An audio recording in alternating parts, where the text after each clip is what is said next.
Hey everybody, and welcome to Coaching Through Cancellation. Today's drill that we are going to demonstrate is called 2-on-2 Scrum GBs to a 4-on-3. This combines competitive ground ball play with having to handle the ball in a transition type of environment. Two blue players, two white players. They'll start in the middle here. We've got the soccer circle right in here. We've got a coach at each end of the soccer circle. Balls can go anywhere outside the circle. They just start inside. And essentially what happens is a coach will start with a ball and they'll roll it out anywhere. These guys are going to compete. There's four guys in here, two in one color, two in another. They're going to compete for that first ball. Whoever picks it up, they have to make a pass back to the coach. They've got to make a good pass back to the coach. Again, there's two coaches, so they can throw it to any coach. Whichever coach gets it they're going to throw out another ball. Okay, so they're going to compete for a second ball. Okay, and then it's a best of three. So whichever team, okay, blue or white, okay, wins 2 out of 3 is then going to go down, okay, and they're going to play offense in a 4-on-3 type of scenario, okay? So, for instance, in this direction, down here waiting, there would be, all right, 2 O's and an X. Down here, there would be 2 X's and an O, okay? As you can see, we move the goals up about 10 yards on each side, okay? So these 4-on-3s happen very quickly, okay? The groups that are waiting for the 4-on-3, okay, they are not going to compete for the ground ball, okay? Only the groups and only the guys in the middle are going to compete for this immediate ground ball here, okay? So again, coach is going to roll out a ball, okay? These 4 guys, they're going to compete in a 2-on-2 setting, okay? It's a best out of 3, okay? So whichever team, all right, wins 2 out of 3 is then going to go in their direction and play offense. So let's say, the O's win the 2-on-3 battle here, okay? So then they're going to go in this direction, and they've got 2 teammates waiting, all right? The 2 X's are going to have to pyro in. They're going to have to play defense, okay? They have 1 teammate in here, all right? And we play this to a 4-on-3, okay? And the drill doesn't end, okay, or the rep doesn't end when the team picks up 2 out of 3. They have to make the next play after that. So again, that's why we turn it into a 4-on-3, and then we don't track ground balls, we track goals. Okay, so in order to score a goal, you have to win those ground balls. Okay, we do this for points. We'll tally up the points. Okay, and then the loser will usually have some sprints. So it's a really good competitive drill. It's a great ground ball drill if you just feel like your team needs more ground ball work in a competitive setting in the middle of the field. This is a great way to do it. So.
This one we like to call Lone Ranger ground balls.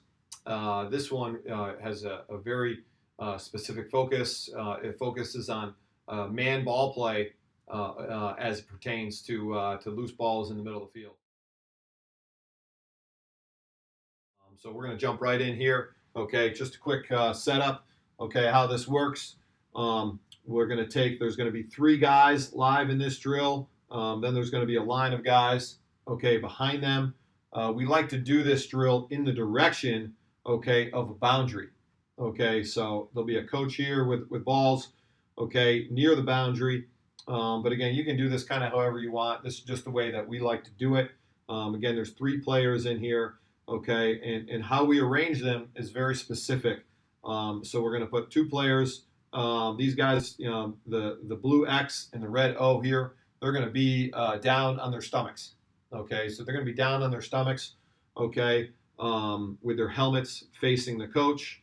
Okay, this player here, all right, is going to be on his back, okay, with his helmet facing the coach. Okay, it's fine if these guys look, okay, that's really, irrelevant.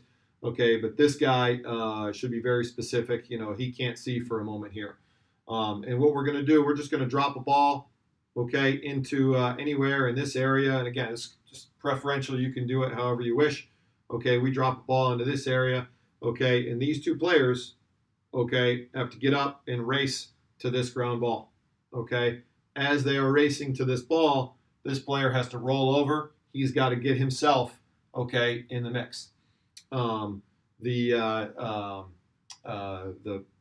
main point of the drill, okay, this player has to make a man call, okay, and he's going to indicate, all right, to either one of these players, all right, that they have a teammate in the fight for the ground ball. So as these guys are running, okay, to the ground ball, he gets up and he turns, okay, he's going to hopefully call out, all right, the name of whichever player has the advantage. So if this red player, if this red O has the advantage, okay, he would call this player's name, and then he would use the word man, okay? And as he does that, okay, this player would then know that he has a teammate, all right, in the fight for this ground ball. And then he would go from chasing the ground ball, all right, but rather than boxing out, okay, this player, okay? And now, all right, this guy, the Lone Ranger here, okay, again, Lone Ranger ground balls. The Lone Ranger would come in, all right, he would pick up this ball,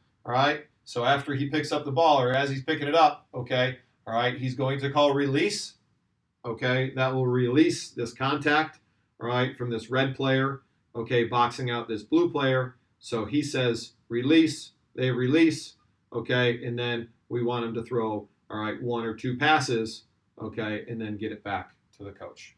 Okay, I'll explain it one more time here.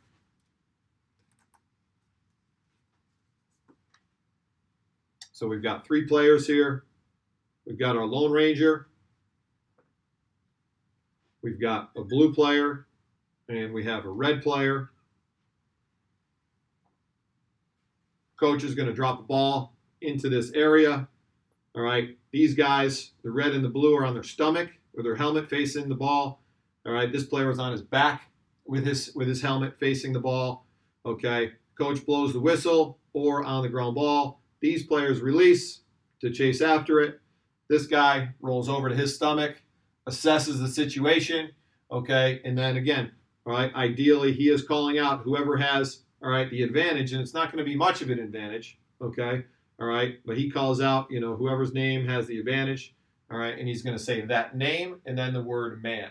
And that triggers to whichever player this is. Okay, let's say the red has the advantage again. Okay, red is going to box out the blue. Okay, and then the Lone Ranger should be the guy, okay, who picks up the ball. And on the scoop, he's going to call release. Okay, and then whoever was boxing out would release.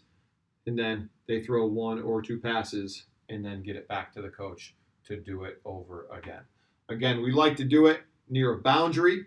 Okay, because how many times do you see 2 players running after a ball, okay, and one try and pick it up right near the boundary only to get pushed out of bounds or the ball checked out of bounds, okay, and you go back and you watch the film, you see, oh, shucks, there was a teammate, all right, right there, behind him, if only he had communicated, all right, then, we could have picked up that ground ball and not lost it out of bounds. So again, this is our Lone Ranger ground ball drill. Okay, we'll put some video, all right, right after this, this explanation. Hopefully enjoy. Please reach out for any questions. Make sure everybody's staying safe. Thanks.